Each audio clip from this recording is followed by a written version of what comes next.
Today, I will be guiding you through persuasive writing. Have you ever been in an argument or a discussion with somebody, and when the discussion has ended, you realize you just wasted 7,200 seconds of your life?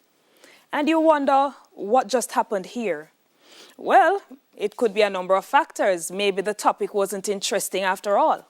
Maybe arguments were presented, but they were unfounded. There was nothing to support them. Maybe after a while you realize that this was not a topic worth debating after all. Well, it happens sometimes, and I've had experiences like that.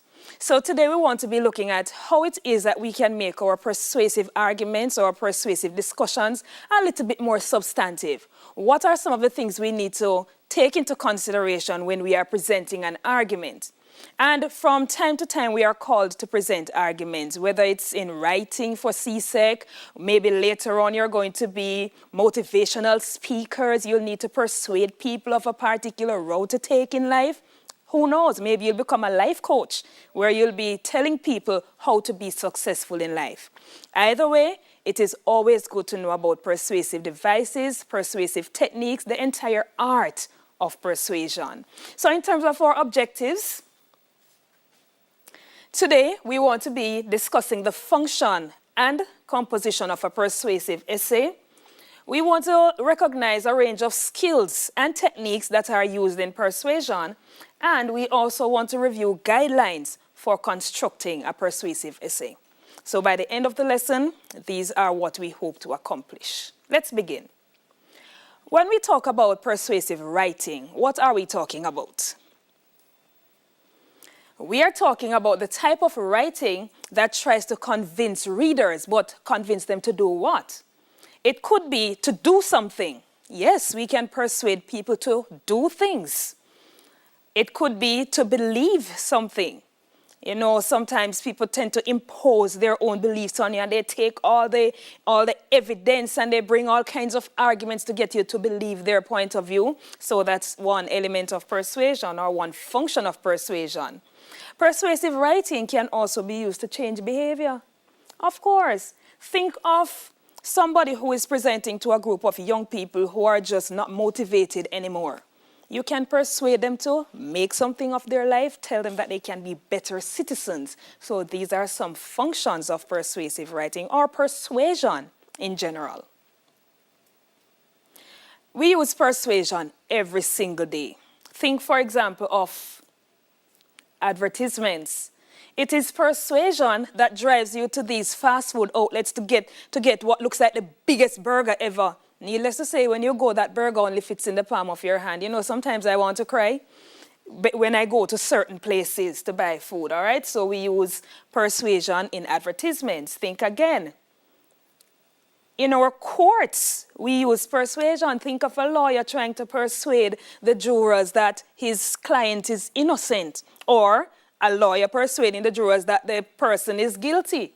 That's persuasion in action right there.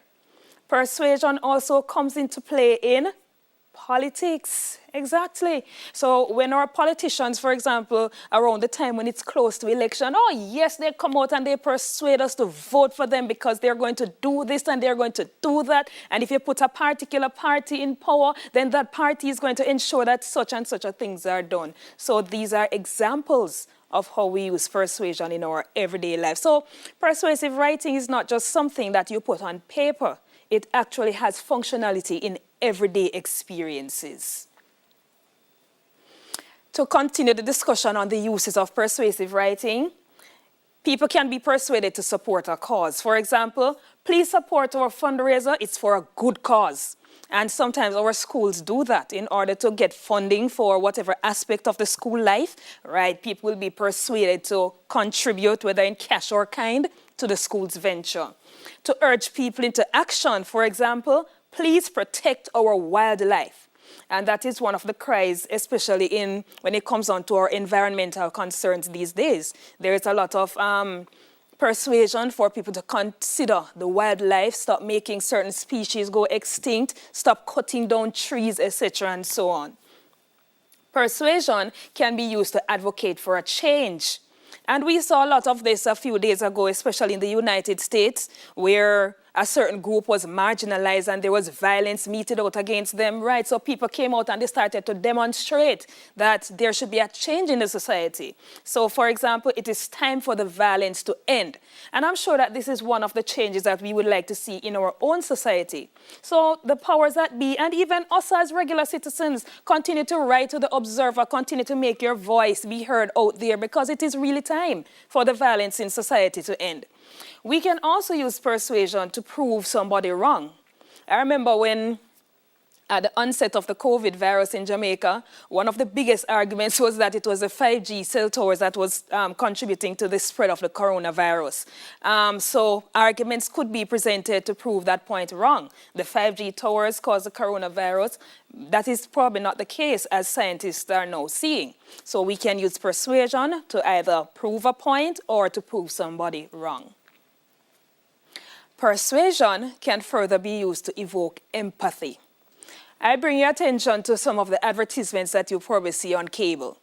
You know, sometimes they present these little animals that they have taken off the streets, and you see the pitiful little eyes looking at you, and they say, please save these animals. Without you, they will not last another day. Right, so you're evoked, your sympathetic nature is evoked right there, and maybe you want to contribute to saving these animals. Persuasive writing can also be used to create interest. For example, better grades get you a better placement at university. So what are you going to be persuaded to do there? Very good, to work hard. Get good grades at CSEC so that when it comes down for you to transition to university, you have no problem. And of course, persuasion is most times used to get people to agree with your perspective on a particular issue. I'm sure you'll agree that Ferrero Rocher is the best chocolate ever. And I could give you a number of points to support that claim right there. Go out and try and get some Ferrero Rocher. You'll realize that you've never eaten chocolate so delicious in your entire life before. But that's my perspective. Have I persuaded you enough? Try it and let me know. So we have just looked at some uses of persuasive writing. And what we are seeing is that they are applicable in various areas of our everyday lives. In order to effectively communicate a piece, in order to communicate points that will cause people to change their actions, cause people to become converted, cause people to believe in what we are saying, there are some techniques, some mechanisms that we can include in our persuasive arguments in order to stir people to action or to change reaction, change behavior, and so on. So what are some of those techniques? I'm sure you would have gone through some of these maybe from grade 9 or so. What are some examples of persuasive techniques that writers use to embellish their arguments so that they become more forceful, more convincing? All right. Yes, those are some. Let us look at some others. We have appeals. Sometimes writers use appeals to get to your emotions. So we can have emotional appeal, where the person causes you to feel sympathy, causes you to want to act, react, or so, right? People can appeal to your fears. Don't do that because. So because you're fearful now, you won't want to probably take that path. Your desire to seem intelligent, and who doesn't want to seem or sound intelligent, right? So that's one of the devices or the techniques that you can infuse in your own persuasive pieces. Appealing to emotions, appealing to fears, appealing to desires. And one desire is a desire to seem intelligent. All right. Another technique that can be used is the whole idea of evidence. And for me, this is one of the most important techniques or devices. All right. So using evidence. It is baseless to provide an argument for an hour and there is no supporting point. Where are your arguments coming from? What are you using as support? So the evidence makes the reader see the author is knowledgeable about whatever topic is being discussed and that the ideas flow in a more logical order. All right? Sometimes writers use inclusive and exclusive language. What do we mean by that? The writer puts him or herself in the argument. So this is not an I issue or a you issue. It is an us or an our issue. Do you see how that can be effective? Yes, what it does is that it doesn't create a sense of isolation. Everybody is involved in this. So we all have to work together to protect the environment. We all have to work together to stop polluting the sea lines or the seashore so that the coral reefs and so on are dying. So in terms of the inclusivity, inclusive language such as we, our, us, are sometimes used to persuade the reader by creating a sense of solidarity. We are in this together. All right, so the reader or the audience is more motivated to become a part of whatever you're persuading them to be a part of. Other techniques include cause and effect. So because we are polluting our drains and blocking the drainage systems and so on, we have flooding in several areas. So maybe there's a call there for us to review how we treat our surrounding. We could also use an analogy. So an analogy is really a comparison. You use one situation to explain another. So it's a point of reference. You use one situation to describe another. And what it does is to bring out points of comparison between the two entities so that, to make the lesson a bit clearer in terms of what it is you're persuading the persons to do or to see or to believe. And then the grand rhetorical questions. So the rhetorical question, these are questions that are normally asked in the piece, or even if you're speaking or you're writing, they are questions that are posed. But I tend to want to be very cautious with the use of rhetorical questions because sometimes the rhetorical questions really are not rhetorical. If the answer is yes or no, it is probably not rhetorical because at the end of the day, what the rhetorical question is supposed to do is supposed to get your audience to think about an issue. So I have had students writing, for example, let's say the issue is teenage pregnancy, and this is the grand rhetorical question. Do you want your teenage daughter to get pregnant? Like, seriously? No. So, so when you're using the rhetorical question, you have to be very strategic with it. In fact, I tell students, experiment with other techniques or devices. Leave rhetorical question alone if you're not going to be using it effectively. And that is applicable to all other techniques or devices. Whatever you're going to infuse into your essay to make it believable, into your argument to make it convincing, make sure that it is effective. So rhetorical questions that are just lying there, requiring a yes or no answer, you might not want to use those in your persuasive piece. Activity time. Now what I'm going to do is to give you some scenarios and you're going to tell me which technique or device is being used, all right? Are you ready? So remember, we have analogy, we have rhetorical question, we looked at comparison and contrast, we saw the use of emotive language that spurs people to react a certain way. All right, bear those in mind, among others that you might know, and see which of them is in each of these techniques, is in each of these examples. All right, first one. Statistics have shown that over the last decade, cases of flooding in Jamaica have been on the increase. What device or technique is being used here? Statistics have shown that over the last decade, cases of flooding in Jamaica have been on the increase. The use of evidence. And what is the evidential material here? The use of statistics. Very good. Next one. We have a responsibility to safeguard our environment against pollution. What is the technique here? We have a responsibility to safeguard our environment against pollution. Inclusive language. And what pronouns gave that away? The use of we and our. So this is not a one-person thing. This is an everybody thing. Very good. Next one. Think of yourselves as the next pioneers in world leadership, the next generation of change. What's the technique?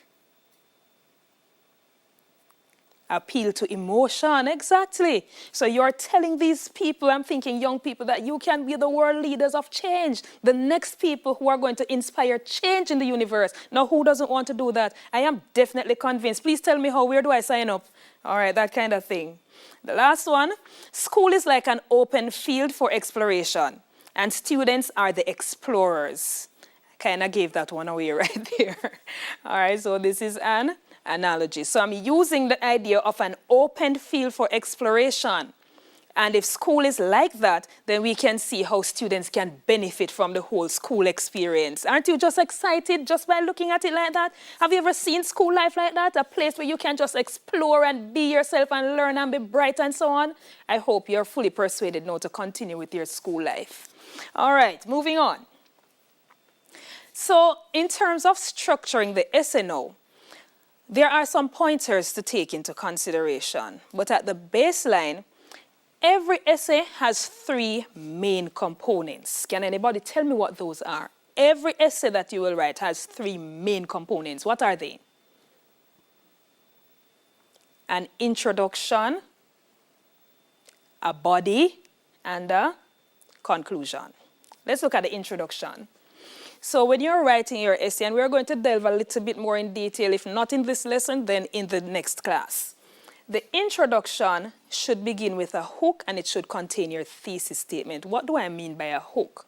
From the get-go, your persuasive essay should grab your reader's attention. From the very first sentence you put on the page, it should hold the reader's attention, so that is what we call the hook. And there are several ways that we can come up with the start of an essay to make it very interesting, but we'll look at that later on.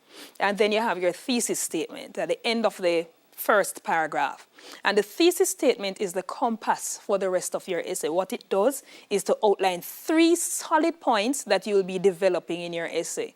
Remember, we said that when you are persuading people, it's not just to put arguments out there because you think so. I've heard that before. So how did you know that? But just know. No, don't just know. Know it from somewhere. Where is your source? Where are you getting the information from? All right, so that's what the thesis statement does. It acts as a compass to where the rest of your essay will go. The body is where you flesh out now. Remember, you would have come up with 3 points in the thesis statement. The body is where you delve into great detail in terms of giving explanations, reasons, the comparison, the contrast, the analogies. That is where this part comes in now. So you're fleshing out each point that you would have raised in your thesis statement. And then, because all good things must come to an end, you want to ensure that you have a nice little conclusion that sums up everything, and so the reader is left with something to take away or to think about. All right, so those are the 3 main building blocks of your essay. And I'm going to suggest that you get the introduction right, because if you set the stage with your introduction, everything else is going to fall in line smoothly, providing you can give evidence and supporting details for whatever point you would have raised in the thesis statement. So you see, easy breezy. All right. We will get back to looking at how we develop the essay later on. Before you start your essay, though, you have to bear certain things in mind. Don't attack an essay. It will attack you right back. And guess what? You will lose. So be strategic in the way you approach your essay. The first thing that you want to pay attention to is your audience. Who are you writing for? Who are you speaking to? And no, the audience is not necessarily your teacher. You'll know your audience based on the topic that you are writing about. All right, so before you start writing, pay attention to your audience. Every message is not for everybody, and the way you communicate the message cannot work for every audience. Think of it this way. If you are presenting, say, to a graduating class from a university, and you are presenting motivational speeches now to a group of basic school students, are you going to structure those motivational talks the same way? No, you would have to retrofit it because of your audience. So if it's a graduation class from the university, then your language is going to be different, your tone is going to be different. If you choose to use humor, it is going to be different. As opposed to, or as when you compare it to the speech that you'd present to basic school children, you'd have to ensure that it's at their level. So that's why audience is important. It will determine a lot of things. It will determine the language you use, your tone. It will determine what kind of position you can take and how you communicate the point to motivate or persuade the audience. So who will read your writing, and who do you need to convince? There are 2 questions you need to ask yourself. The audience could be friends, your teacher, parents, your principal, readers of a newspaper, the Prime Minister of Jamaica. And we can see how all of these audiences would require a different type of message. I want to think that the way you speak to your friends is not the same way you'd want to speak to the Prime Minister. No, that would be inappropriate, right? So you have to know how to fix your argument so that it suits the audience that you are writing for. Right, and then you want to consider your tone. Is it going to be a casual presentation, or are you required to be professional? You have to bear that in mind. All right, so I'm going to engage you in another activity. I'm going to give you topics, and you're going to tell me which audience these topics would be more than likely suitable for. All right, so the first one, soda should not be offered in school cafeterias. Who do you think you'd be speaking to if you were to write a speech or present some form of persuasive piece about this? Who would it be for? Soda should not be offered in school cafeterias. Yeah, maybe principals, persons who manage the cafeteria. Yes, do you think it would be for your friends? Not necessarily. This is something you want to take to people who are in charge of the cafeteria. So maybe the board of management of the school, principal, cafeteria manager. Very good. So you see that the audience has to be taken into consideration. Number 2, schools should teach abstinence-only education. Who would a piece like this be suitable for? Maybe personnel from the Ministry of Education, the ones who do the curriculum development, probably. Teachers, principals, very good. Students should be given a year off from studies after high school. Yeah, I can hear you raving for this one. It's not going to happen, but yeah, just say it was possible. Who would it be suitable for? Who would you be persuading to believe this? Students should be given a year off. Parents, maybe. Schools, probably. Ministry, maybe. So you see how you would have to alter your script or alter the persuasive piece to fit the audience that you're writing for. Last one, journalists should have access to all government business. Who would that be suitable for? Maybe persons in government, probably. Media personnel, yes. So this is what I mean when I say you have to know your audience so you'll know how to structure your piece, how to communicate your persuasive piece effectively to your audience. The second thing, choose a side. Remember, this is an argument. So you want to be discussing or giving your ideas on a particular side of the fence. You can't play both. I remember when I was young, we used to play both. So that person went in and played on both sides. It's not going to be applicable this time. So you have to choose a position because that's how you're going to present your argument. And then know this position will be stated in your thesis statement. As I said, when we get to actually writing the essay, we will look at how we infuse our position in the thesis statement. All right? Third point, do your research. Why do you think the researching aspect of the persuasive piece is important? Exactly. Remember that you are presenting something for people to change their way of life, change their belief, change their position. You can't just communicate what you think out of your head. You have to do research, corroborate your points with research.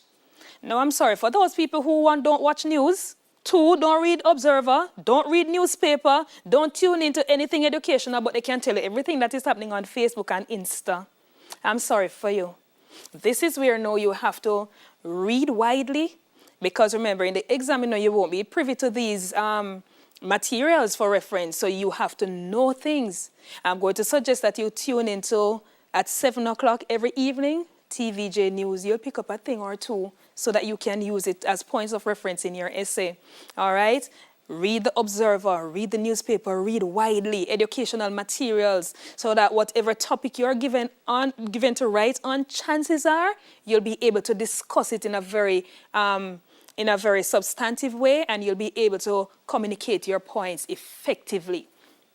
So in order to convince the reader, you need more than just an opinion. You need facts or examples to back up your opinion. So be sure to do the research. I mean, as a pastime, because you're at home now, go on the internet, browse through what is happening in the environment. These are topical issues. Look at what is happening with tourism. Look at what is happening with our entertainment industry. These are points that you could be asked to present arguments on. Just read for read's sake. Knowledge cannot be too much. And at the end of the day, and I hope I'm motivating you, persuading you, I hope I'm appealing to your sense of wanting to sound like intellectuals. Yes. Ensure that you read widely so that you'll be well equipped with with information that you can use to support your points. Make a plan. As with everything in life, you must have a plan. If you don't have a plan, what's going to happen? Everything is going to fall apart. So, you want to ensure that from the get-go, you start jotting down your points. You get a topic, you've considered your audience, you have done your research already, so you have a few points that you can use. Make a plan. What's your hook or your thesis going to be like? How are you going to support your argument? And you will notice, I don't know how many of you have seen an actual CSEC paper, but there's a little section there that you're given to jot your points down. Yes, make a plan. How are you going to approach the essay? You have to be very careful with that. You have to give an argument with support, argument again with support, and you must have a counter argument. So I'm just going to pause here to show you how you can plan out your essay. Follow me here. All right, so this is your essay plan.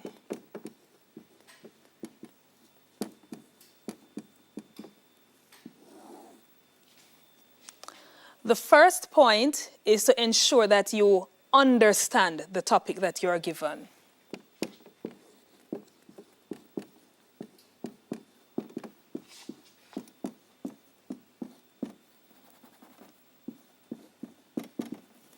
If you do not understand the topic, chances are you're going to be communicating information that is not so accurate. So make sure you understand the topic that you are given. Point number 2. Where do you think you go from here? Choose a side. Which side of the argument? If the question does not specify it, because sometimes the questions are left open, give your opinion.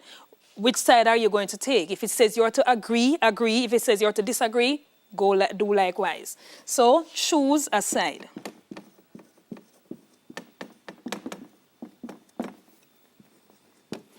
Once you have chosen your side, I'm going to suggest that you start brainstorming ideas. So whatever comes to your mind in support of your point, write it down.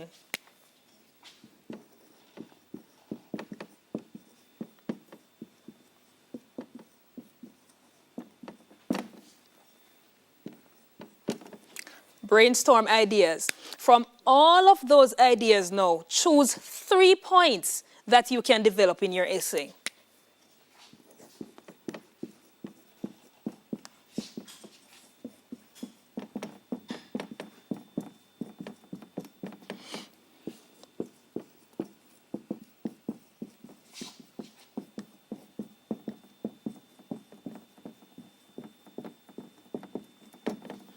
Now, on the matter of the counter argument here, that one is very important. The counter argument. What is the counter argument, you may ask? Remember that in everything in life, there are 2 sides to a story. Now, the counter argument is important because what it does is to show your audience that you know the other side. Because nothing at all in life is one-sided. So it shows that you are aware of the other side, but you have to be careful with this counter argument.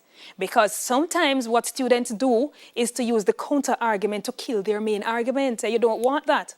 You just want to present your counter argument so that your audience is aware of the other side. But having presented your counter argument, you come right back to your main argument. So that way you create a balance in your essay. All right, so create your counter argument.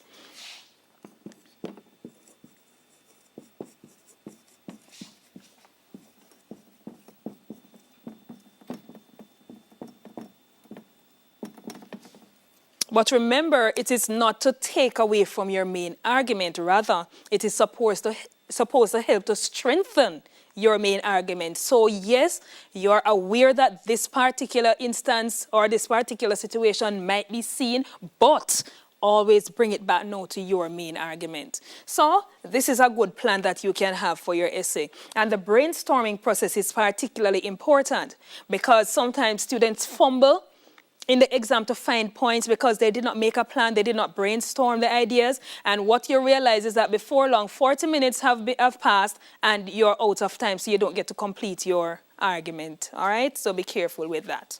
Okay, we'll come back here in a short while. Now, the do's and don'ts of persuasive writing. When you are writing an argument or presenting an argument, the writing aspect now, divide your essay or your discussion in 5 paragraphs. So that way you can systematically develop your essay. All right, and remember your counter argument. It creates a balance and it shows that you are also aware of the other side of the argument. Have a thesis statement, and I cannot overemphasize the need for a thesis statement. If you do not have a direction for your essay is going to be all over the place, no particular focus, and you might end up in distress. All right, sometimes the thesis statement is overtly stated, 3 main points. Sometimes it is implied. But my suggestion is write out the 3 points so that you can remember which points you're going to develop in the body of your essay. Do come up with 3 main points to support your argument. And I say 3 because 3 creates a nice little balance in your essay. All right, so come up with 3 solid points that you're going to discuss in your essay. Show the counter argument, we went through that already, and have a conclusion that just brings everything on home. Don't leave your essay hanging. Tie everything together in a nice conclusion. So these are some of the do's. In terms of the don'ts now, don't begin with a start like, hello, my name is Miss Brown, and I'm going to be writing about. That is so grade 4. We want to, have a more mature start to our essay. So experiment with different ways that you can start your essay. For example, start off with a nice quote. Start off with a definition. Start off with a strong statement. Start with a rhetorical question that actually sparks or, causes people to think. Experiment with different starts for your essay. But hello, my name is, and I'm going to be writing about, as you young people would say, that not keeping. All right? Don't use the word I. Try not to use the word I in your essay. I know sometimes people are tempted to do so, but what you can do is to substitute that I with individuals, persons. It is the belief that try not to use I in your essay. Don't be indecisive. We had spoken about that already. Pick a side. You must be arguing from an angle, so pick a side. And don't forget to support your opinions with facts and examples. Now, you might be wondering, in the essay, I'm not going to have the National Geographic to read. I'm not going to have the newspaper and so on. I gave you a strategy that you can use already. Read widely. But let us say you choose not to read widely. What you can do in the essay is to create sources that sound reasonable enough. And notice I'm emphasizing reasonable enough. So if you're using statistics, let the statistics sound, credible. So let us say you're talking about the impact of coronavirus on the environment. Statistics have shown that 95% of the world will die by 2021. Is that reasonable? No. So you want to make sure that whatever source you are creating, it sounds credible and creditable. So if you don't read widely and you don't have any real sources to use when you're writing the essay for the exam purpose, you can create sources, make up sources, but make them sound realistic enough.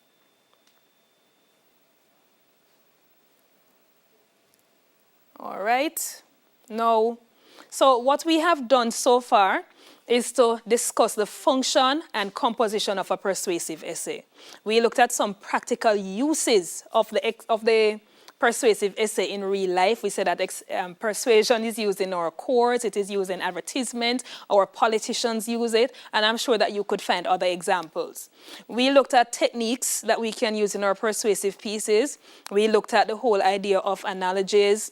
We looked at the whole idea of comparison and contrast, using evidence, providing facts, and that sort of thing. And we reviewed some steps for writing the persuasive essay, some of which are written on the board right there. 1, know your topic. Number 2, know your audience. Number 3, brainstorm ideas that you can actually put in your essay. Number 4, ensure that you have supporting details for the points that you are going to write. Number 5, establish 3 solid points that you're going to use in your essay. And go ahead and write your essay. Make it convincing. Produce good arguments. And of course, we have to give a little practice question. So here is your practice question. There have been recent concerns in Jamaica about the destruction of mangroves, and this was even a feature on TVJ last night, if my memory serves me correct. So there have been recent concerns in Jamaica about the destruction of mangroves. The Minister of Environment has pledged millions of dollars for education campaigns geared at sensitizing citizens to the need for protecting mangroves. Write a letter to the editor of your local newspaper in which you present an argument for or against the move that the Environment Minister is about to make. All right, first step, understanding the question, what are you being asked to do here? You're being asked to write a letter. The audience is specified. For whom are you writing this letter?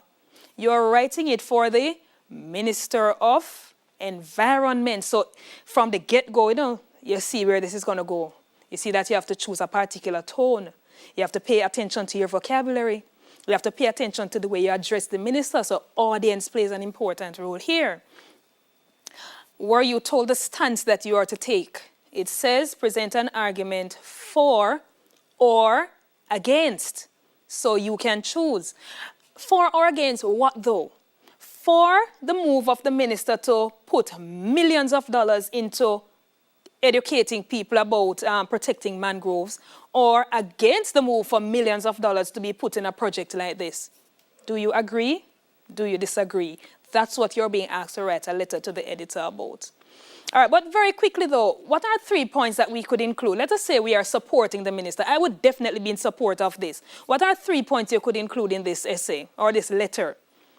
You could look at the fact that mangroves protect the shorelines. Yes, mangroves also prevent soil erosion. And mangroves are important because they filter our water systems so that some of the bacteria and other organisms that are in the water, the mangroves actually filter those. So when the mangroves are depleted or when they are gone, what's going to happen to some of our water channels? That's something we should consider. So go ahead, you can try this essay, share it with your friends. And I would really love to see some of these responses. You could actually even write a letter to the editor and see how well your argument goes.